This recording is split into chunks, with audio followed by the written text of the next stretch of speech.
What's going on, guys? Benzinga coming at you via Markify Benzinga with your options outlook for the week. Last week we had some solid action, both to the downside and to the upside. Pretty much all shorts got burned a little bit, and a lot of longs got burned, so there's really no follow through throughout the day. When this kind of happens, when there's no follow through throughout the day, we say that this is not a Delta 1 trader's environment. Okay, Delta 1 literally means that you're just looking for a solid move to the upside or to the downside. It is not your market. This is a volatility trader's market, meaning that overall volatility, remember your volatility looks like a smile, okay? Call volatility goes one side, put volatility goes the other way. And what happens is that these both can go up at the same time. The environment that was just given to us for the past 2-3 days was really good for volatility sellers. So a lot of the big market makers, a lot of you big names out there that had larger accounts that have been selling vol have been doing relatively well. One thing to realize also is that in terms of the levels that we're at, SPY after ex-dividend has actually been holding up pretty well. It's retraced a good bit. A lot of people don't understand this, but the gap from ex-dividend, you need to somehow sort of discount that. We've actually retraced back up a little more than 50% actually. One thing I do want to pay attention to is the action on the techs. Okay, so these Googles, the Amazons, even the price lines, they've been holding up very, very well through this quote-unquote bear market right now, okay? And this is sort of what you need to understand about sort of what the underlying driving engines are for the SPY, the NASDAQ Qs, all that kind of stuff. And again, you know, what happened earlier in the year, I would say January, February, March, is that techs were on fire. You know, those are the things really firing off and really carrying the entire market. Banks were kind of a bit lackluster, I would say. They actually started fading earlier before the SPY actually faded.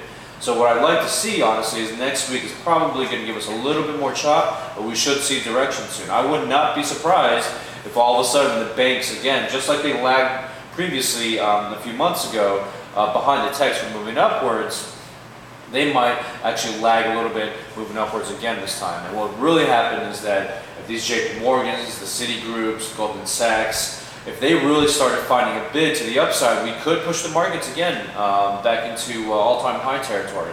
And I know that's very, very difficult to believe, but you know, from what we've seen in terms of like how these levels have held, that dip was a very, very quick dip, and a lot of traders bought it, and a lot of traders actually tried to short into it. They completely got stuck.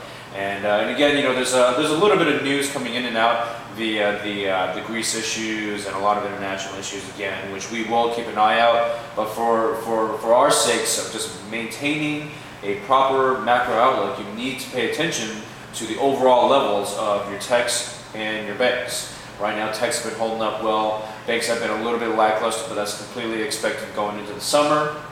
Again, expect a little bit more chop. It should tighten up. A lot of people could not play this market. If you look at the candles, we have so many of these, how do they call them, like hanging dojis, gravestone dojis, inverse hammers, or whatever the heck they are. There have been so many of these. It'd be very, very tough to play. And again, this market is perfect for big market makers and big account size guys to be riding volatility. But again, you know, the real move, I would say, is probably within the next week to really happen. I would not be surprised if SPY started hitting some new levels of like 163.75s and really started attempting to go higher. And again, you know, 162.50 is the main area. You know, one thing I do want to watch out for is this Amazon. If she breaks 280, we should get a nice push into the 290s. And likewise with the Googles. The Google's been hanging out at 880. This thing could make a push anytime. Same with price line. This has been holding up super well, been holding over 800 without a problem. I would say that if there's any other big dip coming in soon, I would look for a little bit more resilience in the banks and a little more resilience in the techs, and really you know, put a little bit of risk on for a possible swing long.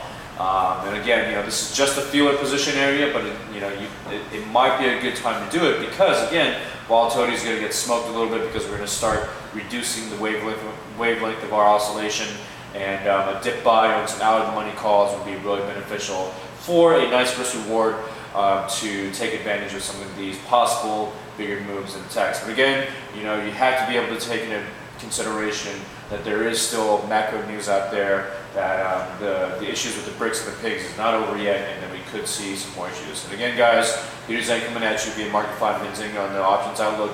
Over and out.